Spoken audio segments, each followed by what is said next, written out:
Baby Toby. Baby Toby. Good morning, Tonga. Good morning!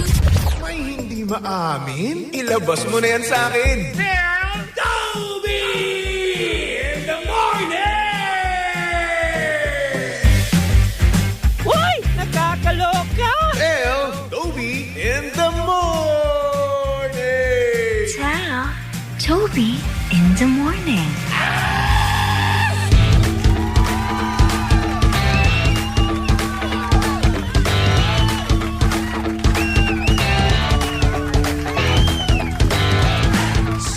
Same.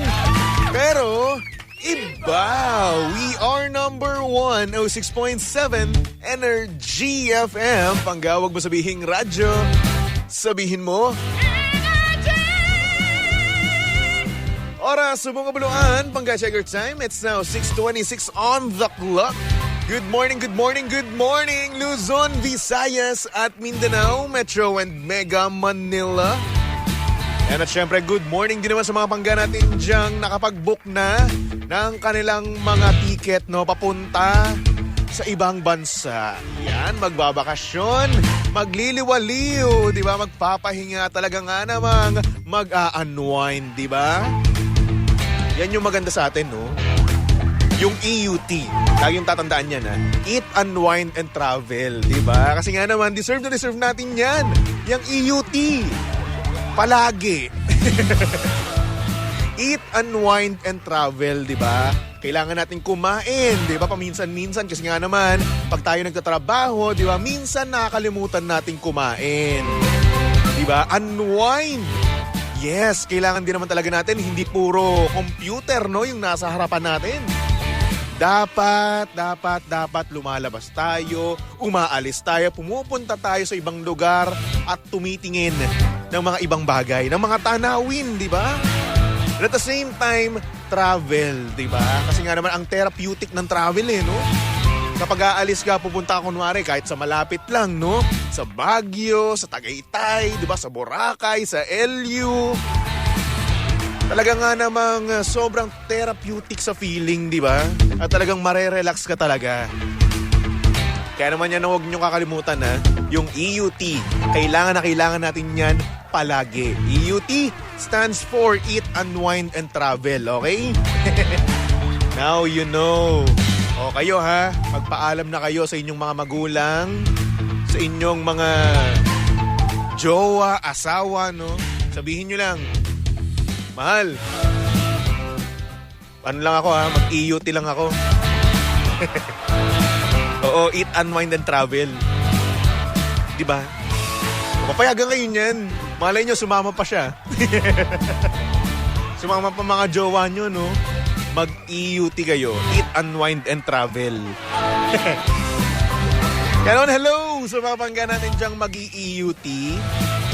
Eat, Unwind, and Travel. No, sa Baguio, sa Singapore, sa Hong Kong, no, sa lahat-lahat na. O basta maka-eat, maka-unwind at makapag-travel ka. Kaya naman hello sa mga nag-book na ngayon, no. Yung nakaraan merong seat sale, no. Kaya naman congratulations, no, sa mga pangga natin diyan na makakapag-travel, di ba? Nakapag-book.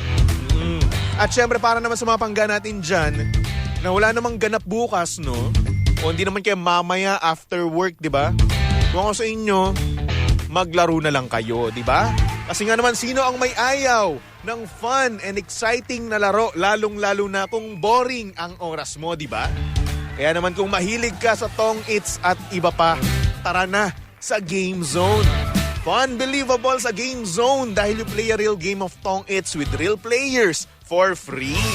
At syempre may chance ka pang maki-split ng over 34 million pesos at may chance ka pa to claim up to 14,640 pesos daily. Syempre ang makakuhang cash credits ay pwedeng gamitin sa panglaro sa kahit na anong game at kaya rin itong i-cash out. Syempre ang Game Zone ay may dalawang event araw-araw, no? Kaya naman, visit gzone.ph and social media account on Facebook, Instagram, and TikTok at Tara Game Zone. Gina sa Tong Its, Tara Game Zone. At syempre mga pangga, lagi niyong tatandaan, no? na ang gaming ay dapat fun lang. Kaya naman visit pagcor.ph/regulatory or email keepitfun@pagcor.ph. Promo runs from January 1 to December 31, 2025. EGLD reference number MKTG-2024-2564. Gaming is for 21 years old and above only. Game responsibly. Keep it fun. O, para sa mga bored, no? Para may gawin naman kayo. Hindi man loko kayo ng kapwa nyo. Laro-laro na lang tayo. Ay nako, anyway, saktong oras, 6:30 on the clock. At syempre kasama nyo pa rin at kilandian ng hot baby boy ng radyo. Of course, walang iba kung hindi si Baby Toby. At syempre pangga si Baby Toby ay live na ngayon, no, sa Energy FM Facebook page.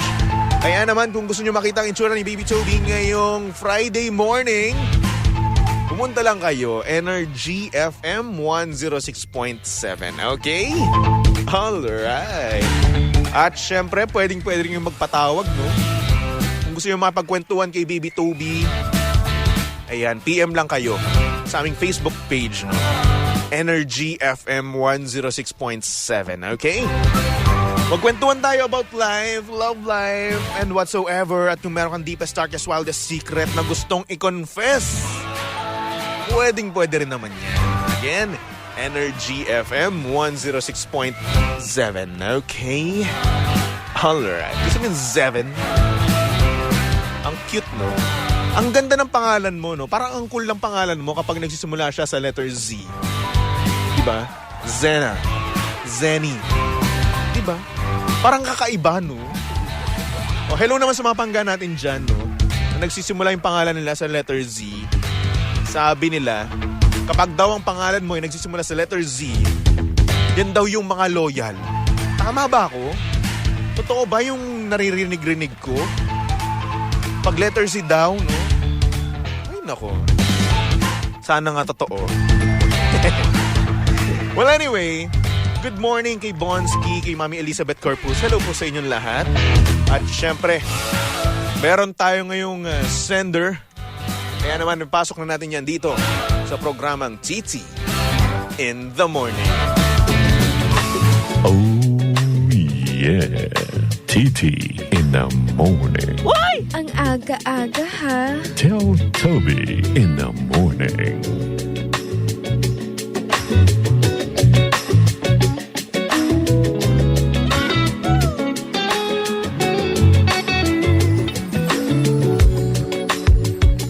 Good morning sa mga pangga natin dyan. Merong na-meet, no? Na perfect na sana, kaso nga lang, meron silang nakitang kakaiba. Ito ang storya ng ating sender.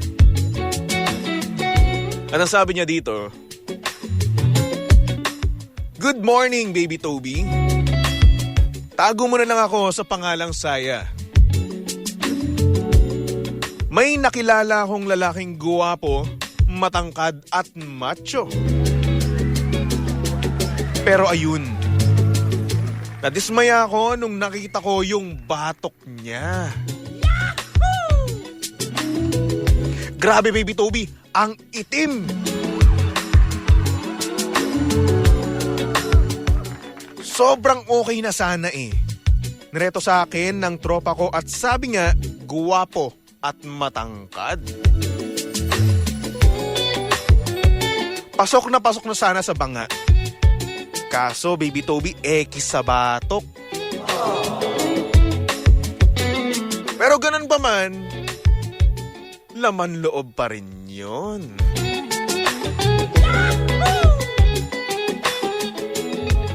Pikit mata akong pumayag na may mangyayari sa amin. Baby Toby, can you blame me? Isang taon na kasi akong single at puro trabaho ang ginagawa ko. May needs din naman ako. Kaya ayun, pumayag ako kahit maitim ang batok niya, may nangyari pa rin sa amin.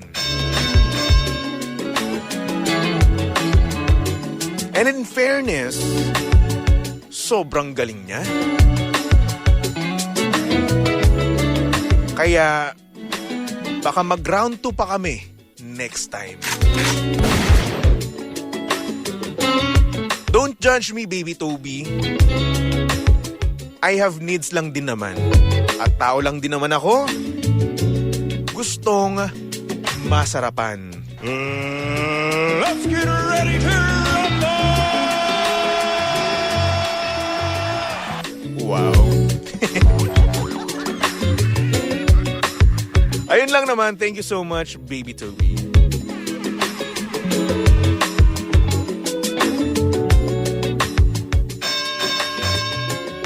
Wow. Parang boxing lang ah. May round 2. Sana all, no? Ikaw, Pangga, ano ang opinion mo, no, tungkol sa nangyari sa ating sender na kung saan meron daw sa kanyang nireto, no, at na-meet niya daw ito. Guwapo, matangkad, macho. Pero yun nga, no, maitim nga daw ang batok. Pero ganun pa man, no, pumayag pa rin daw siya. Pikit mata daw na pumayag na may mangyari daw sa kanila, di ba? Baka nga raw magkaroon pa ng round 2. Ikaw, Pangga, ano masasabi mo dito? Comment down below, no, sa ating mga live. Yes, Energy FM 106.7 sa Facebook page namin. Makikita mo doon yung live ko. Tapos mag-comment ka, babasahin natin yan, di ba? Sabi ito ni Yasmin, arte mo pala, sender. Papayag ka pala. May nangyari sa inyo. Libang. Hoy. At least pumayag siya, no? Aminado siya. Ikaw naman. Sabi naman ni James, yung batok ba yun? May amoy. Ay, wala siyang masabi. Oo, basta sinabi lang daw niya is maitim. Oo. Ay, nako. Alam niyo, merong pangontra dyan sa itim na batok eh. Hilod. Diba? Dati ang ginagawa, yung BB oil, diba? Tapos nilalagay nila sa sa cotton, no? Sa bulak. Tapos yung pinapahid. Kinikis-kis yung yung batok nila. Diba? Sabi ni Fuentes, masustansya yan, choco na batok. Ngayon lang yan narinig, ha? Choco na batok. Yan yung karaniwan na sinasabi, no? Or tukso, no? Sa mga kabataan na may, yun nga, may itim na batok, no? At dati, hindi tayo na-offend, no? Kapag sinasabihan tayo ng ganyan. Ba, okay lang sa atin yun. No? Tawanan lang tayo. Ngayon pag sinabi mo yan, dami na ma-offend. But anyway.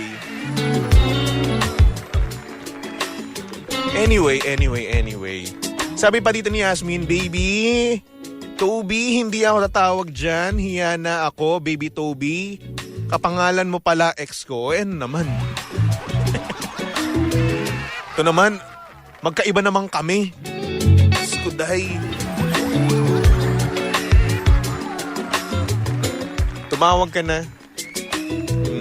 Pero sa na lang? Monday. Mamaya ma-OT na naman tayo. Yari na naman ako kay Ma'am Mabi, di ba? Yung commercial. Naku. Yari. Well, anyway. Para sa ating sender, no? Alam mo, nasusolusyon na naman yung batok na yan eh. Oo. Yung batok na maitim, pwede naman yan paputiin. O, ang dami na ngayong mga pwedeng ilagay. Diba? Skin doctor, madami ng ganyan. Diba? O hindi naman kaya magpa-check up siya, diba? Kung ano pwedeng gawin dyan. Kasi syempre, parang ang off din naman talaga, no, na may itsura siya, pero choco na batok. Handsome, macho, no? Patangkad. Oh. Kaso, choco na batok. And at the same time, no, parang hygiene na rin natin yan, no, na maging malinis tayo. At respeto na rin natin, no, ito, boys, ha, guys, no, respeto na rin natin to sa ating mga ide-date, no. Di ba, kahit nasabihin na natin, para lang eyeball or hindi naman kaya, one night stand, mga ganon. Laganap na rin naman yan ngayon, eh. Oo. Respeto na lang din natin sa kanila, no, na mag-ayos din naman tayo. Maging aware tayo sa mga umiitim sa atin, no. Kung siko mo, gawa mo paraan. Batok mo, nasusolusyonan yan. Diba? Kung meron kang libag-libag dito sa, sa arm mo, kuskusin mo. Diba? Yung mga ganung bagay ba? Maging aware tayo sa katawan natin, maging aware tayo kung ano yung mga umiitim o kailangan aksyonan. Kasi baka mamaya, no, ang mangyari, sobrang komportable na natin, no, hindi na natin naiisip kung ano yung tingin sa atin ng ide-date natin, di ba? Lalong-lalo na kung gusto talaga natin sila.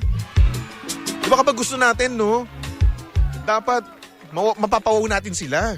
Di ba? Sa linis natin, sa amoy natin, sa itsura natin, di ba?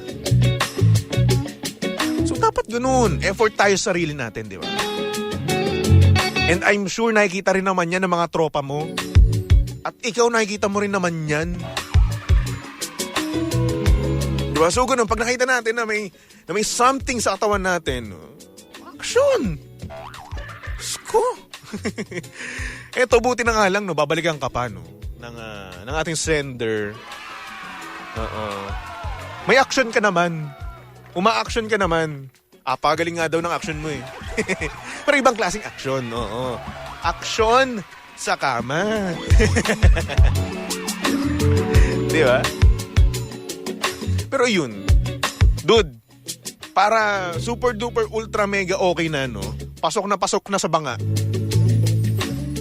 Hilurin natin yung batok natin. Oo. Dahil din yan sa no, sa pawis, no, natuyong pawis. Tapos kung hindi ka pa naliligo, no, nagkukuskus, nandyan pa rin yan. So ayun, kuskusin natin, siguro baby oil, no. Yun yung remedy, no, ng mga nakakatanda dati, no. O pag maitim batok mo, eto bulak. Lagyan mo ng baby oil, kuskusin mo yung leg mo o yung batok mo. Matatanggal. Tapos makikita mo, ang itim ng bulak. Diba? Sabi ni Yasmin, lagyan ng tawas yung batok para maputi, baby Toby. Lagyan ng Sunrox, kuskusin ng mabuti. Ayun lang.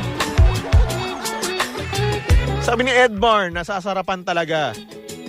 Good morning, baby Toby. Hello naman sa'yo. Ay nako, anyway. Mukhang nagkaroon ata ng ating nagkaroon na something sa ating live, no? Sa mga pangga natin dyan na nasa live, I'm so sorry. May nangyari. May technical difficulties. Pero pa rin naman tayo sa radyo, no? Well, anyway, para sa ating sender, no? Good luck na lang sa'yo. Good luck na lang sa'yo at sa round 2 mo. Sana naman mas umokay pa siya, di ba? Sana mas maging masarap pa ang mga mangyayari sa inyo. Let's get ready to rumble! Let's get ready to rumble pala, Well, anyway. So, sa mga pangga natin dyan na gustong mag-send, no? PM lang kayo. Sa aking Facebook page naman, BabyToby1067. At kung gusto nyo magpatawag, no, Energy FM 106.7, okay? Alright. Sabi dito, round 2 pa talaga si sender. Aba, syempre, kung masarap naman pala talaga yun. Hindi naman natin siya masisisi. May needs din naman siya. At kung para sa kanya, napakasarap, di, ganoon naman talaga, di ba? Kapag masarap yung isang putahe, kakainin natin yan, di ba? O ikaw ba? Pag hindi ka ba nasarapan sa Samgyup, di mo na ba yun uulitin? Uulitin mo pa rin yun. Iki-crave mo pa. Ay nako. Anyway, sabi ni Angie, at least may jowa kahit may timbato. Ayun nga, hindi nga sila eh. Siguro baguhin natin yung sentence mo, no? At least may bembang kahit may timbatok. Sabi ni Coca Wright, masarap na umaga, Bibi Toby ng bayan. Happy na ako listening to your soothing voice before going to work. Wow! Wow naman. I'm so kilig-kilig. Lina, hello. Good morning naman sa'yo. Kamusta naman ang buhay-buhay? Oh, well, anyway. Pangga, magbalik-tugtugan muna tayo, no? For our next song, para to sa mga pangga natin dyan, na ngayon ay ngumingiti. Kasi nga naman kinikilig na sila nang hindi nila alam. Here's a song from Maki, titled Dilaw. Dito lang yan. Sa stasyong same, pero iba. We are number 1, 06.7 Energy FM. Panggawag mo sabihing radyo. Sabihin mo.